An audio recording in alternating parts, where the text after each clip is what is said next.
Oma sang slowly to herself as she washed the heap of clothes at the stream. She had become a slave in her own house.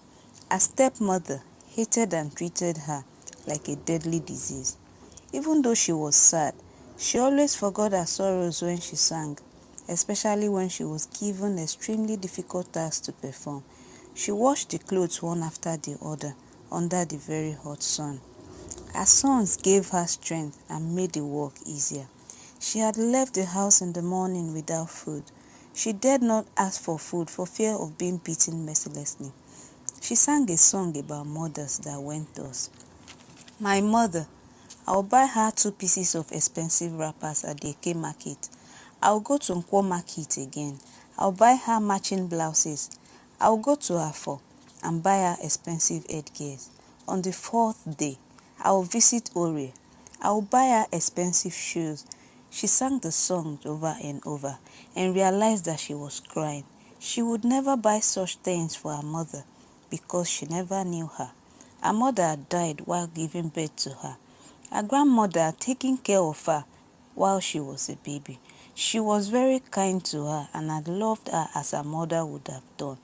When she was 5 years old, her grandmother had fallen ill and died. Oma's father was a good, kind-hearted man. He was a well-known hunter in Obodoma. He was very hard-working. The only problem he had in his life was his wife, Akonna. He had married her in his great time of need.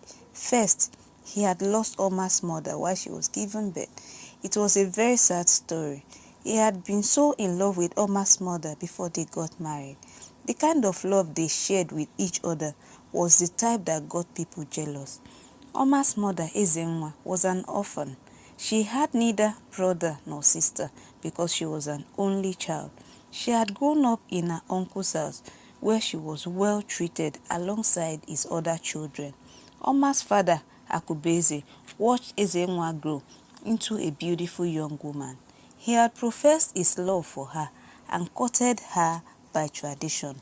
Ezenwa's uncle had willingly consented to the union and given her in marriage to Akubeze because they were very happy with each other. The marriage was short-lived. The few months she spent with him were the best moments of his life. She had shown him great peace and pampered him like an egg. She always ensured his food was carefully prepared even when she was pregnant with Oma. His joy became sorrow as he watched his wife bleed to death after the birth of his child. There was nothing anyone could do to save her. At the point of death, she had made Akubeze promise to christen her child Oma and to take good care of her. At Ezenwa's death, Akubeze was devastated and sad. He had taken the little Oma to his mother's house to be nursed. He thought himself very unlucky to have lost such a wonderful woman as Ezenwa. He thought about her every day. There was nothing he could do to bring her back. He visited her grave every day and cried his heart out. At night, he often dreamt about her coming over to his house with Oma in her hands. He usually woke with great pains in his heart. Her belongings in the house reminded him greatly of her. He would scatter and arrange her belongings every day. Ezenwa was gone for good. This reality hit him hard one morning. He woke to great pains as usual. He needed to forget his sorrows for a while. He needed something that would make him forget. He went off to a local gin seller, popularly known as Nwanyodo. She was a stout woman in Obodoma who behaved like a man. Nwanyodo was never married and had no children. She sold local gin and snuff near the square. She resumed sales very early in the morning as soon as the first cock crew and closed late and at night. She was never afraid of going home late. It was once rumored in Obodoma that Nwanyodo was attacked by 3 thieves on a rainy night. She had thoroughly dealt with them and sent them running. No one could tell how true the story was. That morning, Akubeze drank himself to stupor after he had paid Nwanyodo. His heart felt happy and light for the first time because he forgot his sorrows for a while. He was unable to go to work and was seen staggering home in broad daylight. It was very unusual of him. Akubeze wasn't the kind of man that visited Nwanyi at all. The people watched him stagger home and pitied him. He got home and vomited everywhere and finally slept like a log of wood. When he woke up, his sorrow returned immediately. He was often seen running to Nwanyi and totally making a mess of himself. 3 months after, his wife decided he was looking totally unkempt. He found it extremely difficult to do as much as have a haircut. He looked very rough. His mother was very sad and was often seen with the baby in his house, talking sense into him. She would arrange the house and force him to take his bath. Akunna was one of the young ladies in his neighborhood. She had liked Akubeze since she was a child. She had tried to always be nice to him. She was the daughter of Obasi, the great farmer. Even though Akunna always made herself available, Akubeze never saw her. She watched in great pains as Akubeze fell in love with and married Ezenwa. She hated Ezenwa with her life for catching the attention of the only man she ever thought about. Akunna was happy at the news of Ezenwa's death. She wished the baby had died too. She watched Akubeze from a distance sometime and carefully plotted her actions. She noticed that he had taken to drinking. It was a great opportunity for her to get the man she wanted. She would sneak out of her parents' house to be with him when he was drunk. She brought him food, washed his clothes, and took care of his house. Akubeze always woke up thinking that it was his mother that performed the whole task. His mother, on the other hand, would think that her son got better. One morning, Akubeze woke from sleep and was greatly surprised to find her in his room. "How did you get in here?" he shouted at her. Akunna smiled in return. "Are you just seeing me for the first time here?" He couldn't believe his ears as he stared at her. "How long have you been coming here?" he asked again, expecting her to say it was her first time. "Over a month," she replied, grinning. Akubeze was very mad at her. "I don't want to see you in this house again. This house belongs to Ezenwa and I alone. I don't need your freaking help." The sound of Ezenwa's name greatly angered her. She stormed out of the room, stomping her feet noisily on the floor. She hated Ezenwa greatly, even in death. Akubeze woke from stupor one sunny afternoon and walked lazily outside his room to the entrance of the house. He thought he had heard someone talking outside. He had gone outside to find out whom it was. He was surprised to find Obasi, the great farmer, and his daughter Akunna standing beside him. "Good morning, Nnanyi," he greeted Obasi. He was surprised to see Akunna in his house again after he had sent her away the other day. "You good-for-nothing man," Obasi heavily thundered. "What is good about the morning? And who told you it is morning too? Has your irresponsibility been increased with blindness?" Akubeze looked around and realized it was late into the afternoon. "Nnanyi, I don't know what I did to have incurred such anger from you. Would you do well to tell me what my crime is?" He looked from father to daughter and was surprised to find Akunna crying. "It is such a shame that you have been so irresponsible to the extent of dishonoring my daughter and making her sneak into your house when you pretended to be drunk. Now, I have brought her to you since you have succeeded in getting her pregnant. You are such a useless fellow, and I wonder how my daughter ever stooped so low to have fallen for an alcoholic like you." Obasi was so angry as he stormed out of Akubeze's compound. Akubeze was totally shocked at the news. He felt the pains to his bones. How would Ezenwa feel about his actions? How did he ever get himself to the habit of drinking? How had getting drunk helped him? He had gotten another woman pregnant barely 5 months after his wife died. He was truly an irresponsible man. He regretted his life the more. News spread like wildfire at Obodoma. One person will start first and tell the other. The whole happenings will be tabled at the marketplace for analysis. He was ashamed of himself. He was not happy about becoming a father again, especially with the wrong woman. Akuna sat comfortably on a stool as soon as she entered the house. He knew she had been shedding fake tears when her father was around, and this made him feel like strangling her on the spot. He quickly dismissed the ugly thought and ran inside the room. Custom in Obodoma demanded that any man who got a woman pregnant without marrying her should immediately go with his people to the woman's people and settle them by paying a bride price and making her his wife. The thought of telling his relatives that he had gotten someone pregnant filled him with great shame. His mother would be disappointed in him for not mourning his late wife properly and doing things the right way.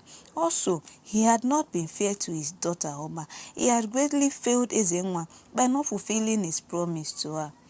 After much running around and consultation, Akubeze was able to settle Akuna's people, and she became his wife by tradition.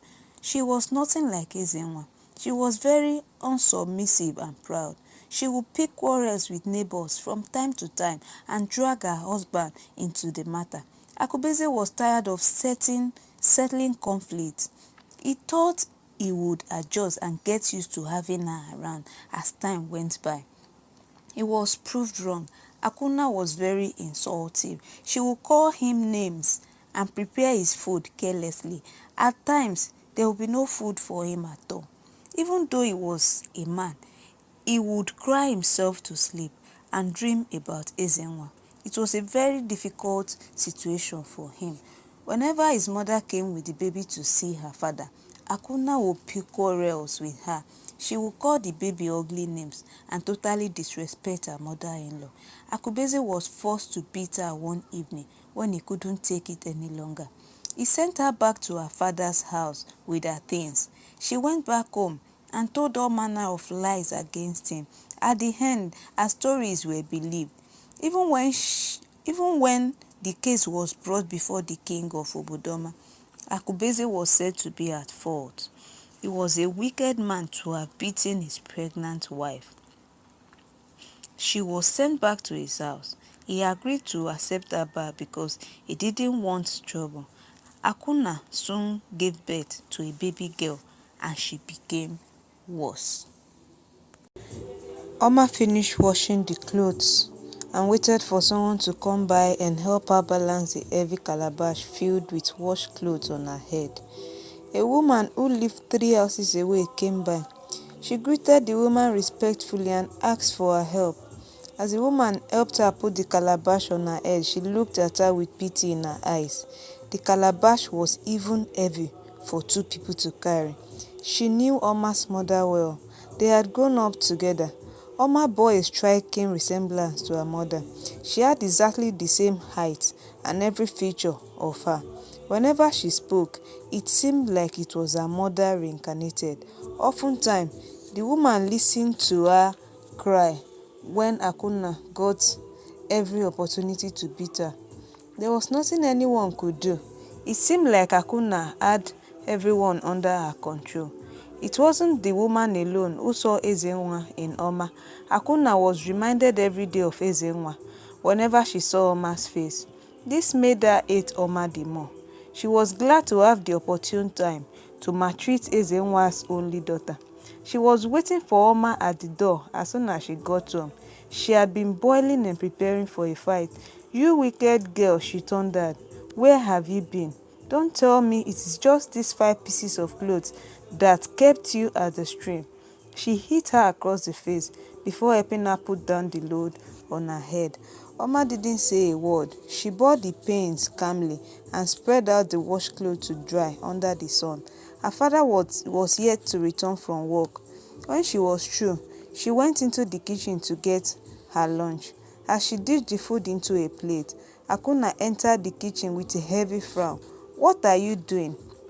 "I want to eat," she said, trembling. "Who told you to take food from that pot?" What job have you done today that equals that amount of food you are about to eat? Oma trembled in fear. She feared her stepmother greatly, yet she wasn't extremely hungry. Akunna collected the food and gave her the leftovers that had gone cold. She collected and ate hungrily. She was extremely pleased with herself for punishing Oma. Akubeze returned from work. He had been through a very long stressful day that yielded no result.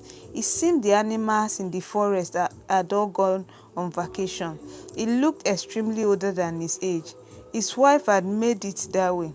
As he looked sideways at the kitchen, he felt anger at once to see his favorite daughter eating in the kitchen near the fireplace. He knew Akunna carried out different forms of wickedness on his daughter when he wasn't around. He also knew without being told that the food she ate was from the leftovers. Oma Naya, he called softly. Come inside with me. She looked happy to see him return. Exactly 8 months after Akubeze married Akunna, she gave birth to a baby girl which she insisted on christening Olanna. Akubeze had carved out a daily routine for himself. He would go to work in the morning, return by late afternoon, and have a cold bath. He would eat if he found food at home and go off to Nwanyodo's place to drink and pass time. He avoided Akunna as much as possible, but ensured that he provided her with food and other basic necessities. At every given opportunity, Akunna would nag and complain that her husband was not there for their child. As often as possible, Akubeze checked on his mother to ensure the well-being of his daughter. She was growing into a pretty young girl. It was on one of such nights which Akubeze got drunk that Akunna became pregnant again. Olanna was a little below 2 years old. The second baby soon arrived, and it was another girl, christened Mma. She was a very beautiful baby. Barely 2 years after Mma was born, the unexpected happened. Akubeze's mother became ill and died in less than 5 days. All the medical attention proved abortive. It was a very difficult period for him to bear. After the burial, Akubeze was forced to bring his daughter Oma home. There was no other person she could stay with. For once, he made up his mind to quit drinking and be responsible to his children. As a little child, Oma became aware that Akunna was not her mother. Whenever Akubeze left for work and left Oma at her stepmother's care, she would maltreat her and beat her for playing around. Her children, on the other hand, would play as much as they wanted. Akubeze would return at times to see Oma's eyes swollen from crying. When she became ill, it was her father that nursed her. The children gradually grew up and were all beautiful. Mma and Olanna were taught by their mother not to see Oma as their sister. She taught them that Oma was the daughter of a very wicked woman who attracted their father with charms. They didn't like Oma at all and so treated her like a slave. Akunna made her do all the house chores. She would wash the plates, cook, sweep and clean, wash everyone's clothes at the stream. Akunna would wait for her husband to go off to work before she carried out her wicked activities on her stepdaughter. Above all, Oma was blessed with a golden voice. Everyone listened whenever she sang. Her voice could give life to an already dead song. She was a great beauty to behold. Even though her stepsisters were beautiful, they were nothing like her. When she spoke, everyone listened. She was comforted daily by the fact that people loved her, most especially her father. She often tried her best to win her stepmother's love, to no avail. A news circulated the entire Obodoma one morning. Oma had first heard it at the stream. She didn't want to believe that what she had heard. She wanted to confirm it at the market square where every matter in Obodoma was tabled. When she got home, her stepmother and daughters were chatting excitedly. Olanna danced around and clapped her hands. They didn't hear her return. As soon as Akuna saw her, she made a signal for her daughters to stop the conversation immediately. "Don't you knock before you enter," Akuna shouted at Oma, bowed in apology. "I didn't know you were talking. I didn't hear anything too. Get out of here," Olanna shouted at her. Oma left at once and waited patiently outside. She was called in again and sent on an errand to go to the market. She walked as fast as her leg could carry her. She needed to know what the excitement was all about. Ofoma's mother owned a stall at the market. She was Oma's best friend. Oma quickly rushed to the store.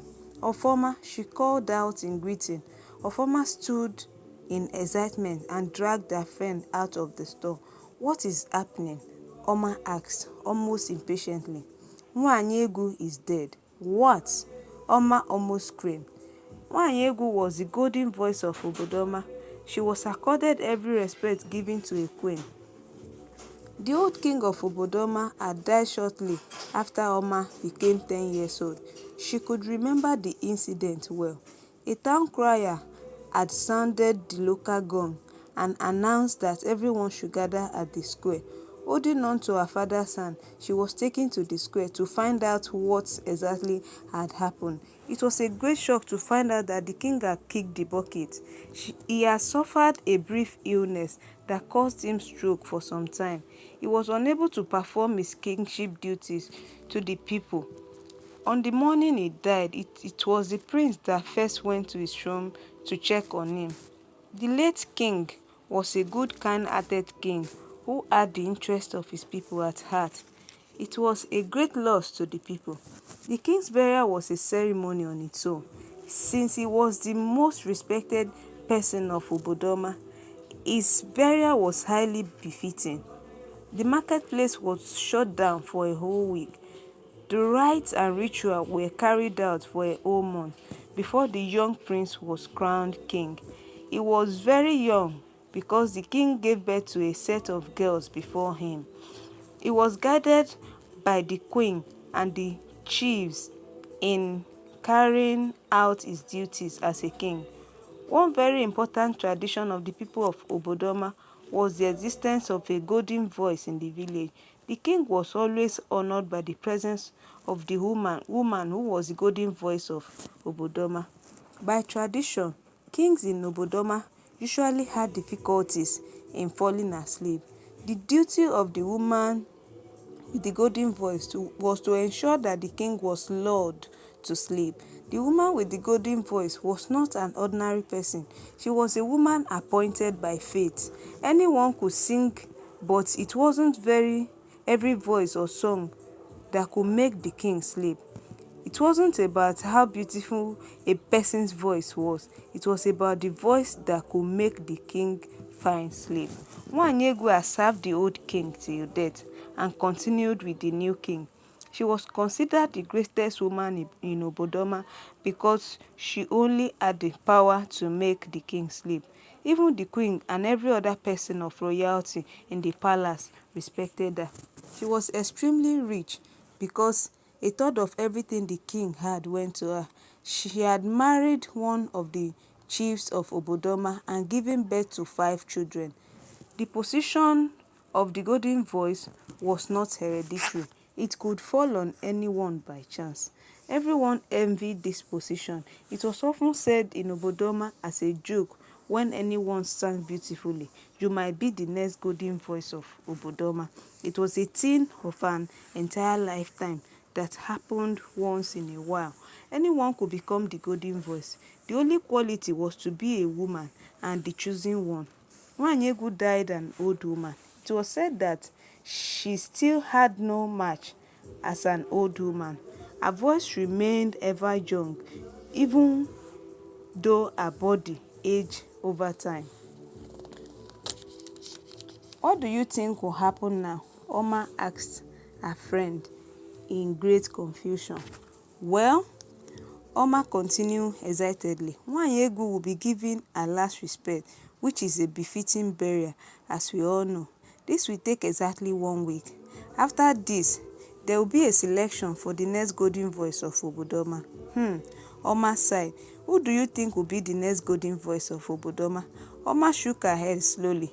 She couldn't answer her friend's question. It can be anyone, Oma.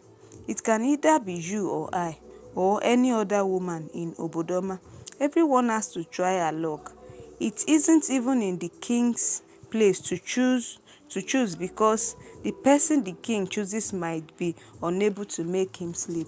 Oma bade her friend goodbye and quickly went in search of what she had been sent to buy in the market. She walked back home as fast as she could. She had spent some of her time chatting with Ofoma.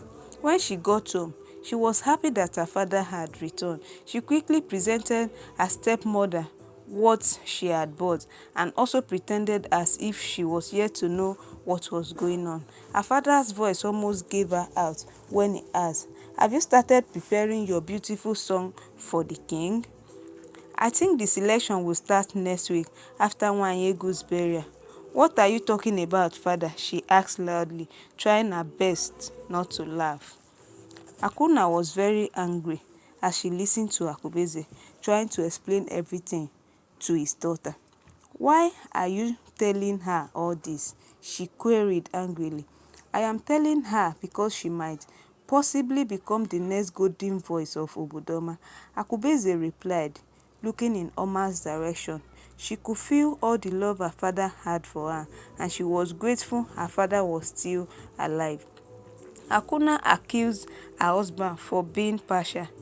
"Is she the only child you have got? What about Olanna and Mma?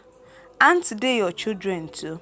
Akubeze could sense that his wife was boiling for a fight, so he responded, "Of course they are my children too, and I love them greatly, but they are lucky enough that their mother is alive. Oma has no mother." Akuna's face greatly changed when Oma's mother was mentioned. She doubted if any of her daughters or her could become the golden voice of Obodoma because their voices weren't good enough to even sing. She had often heard people complimenting Oma whenever she sang in the neighborhood. She hated her more for knowing how to sing. She knew she had to do something to stop Oma from singing. It would be over her dead body that Oma would become the rich golden voice of Obodoma. She had to do something as soon as the competition started. Oma didn't know that her stepmother was making dangerous plans against her. The 5th month in the year was a very busy one. Nwanyegu had been buried and the search for the golden voice had started in earnest. For a whole month, the king was greatly worried because he couldn't sleep. The names of every woman in each homestead at Obodoma had been shortlisted by the chiefs. Each woman would come each night until the golden voice was discovered.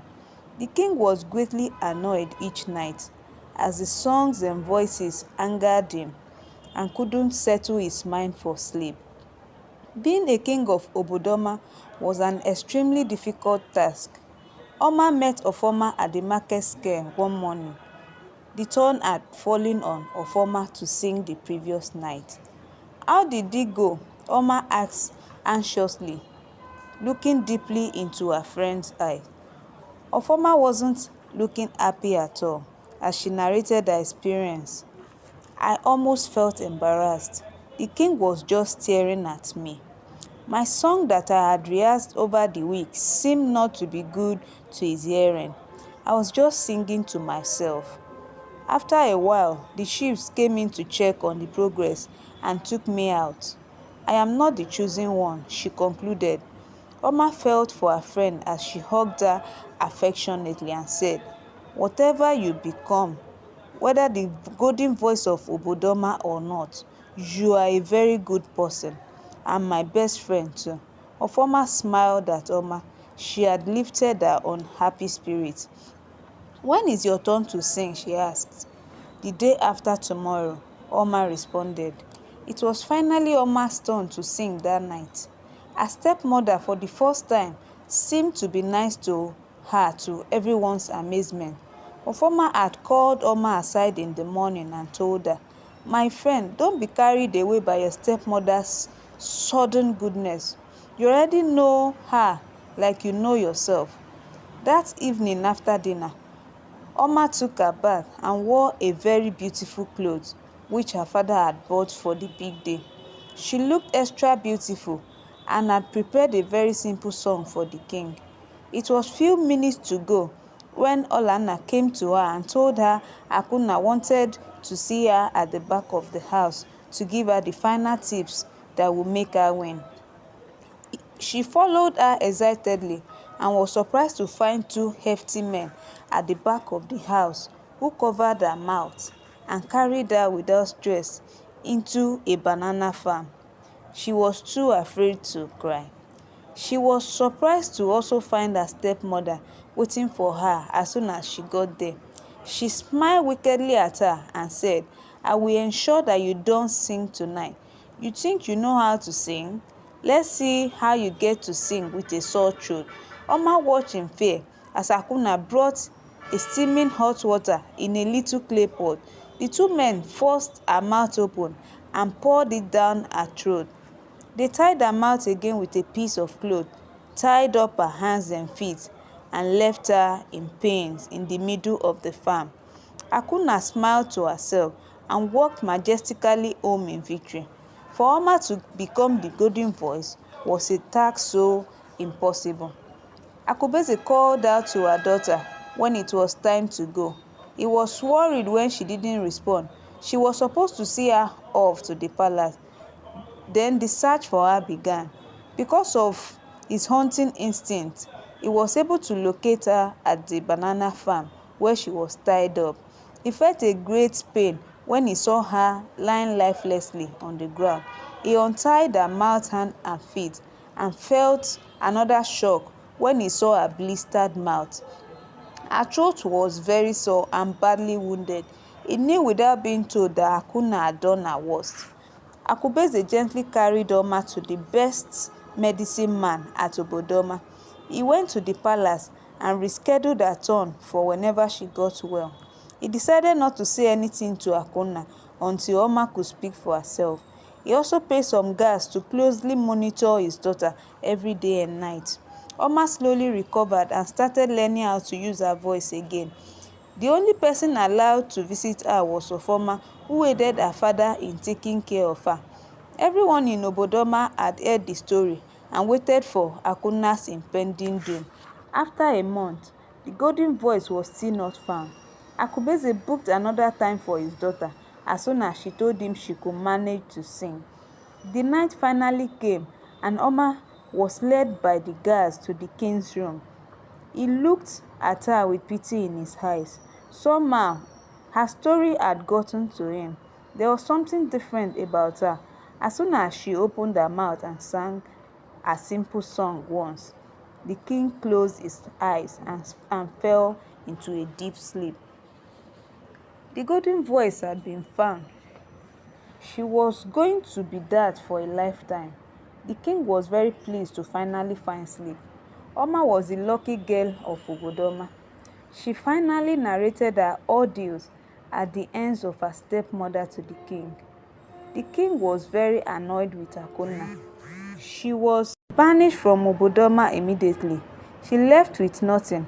Akubeze finally found peace and hoped his two other children would become better without the influence of their mother. Akubeze became happier when the king requested for Oma's hand in marriage. Oma and the king had become very close and inseparable. Akubeze was more than happy to give his consent.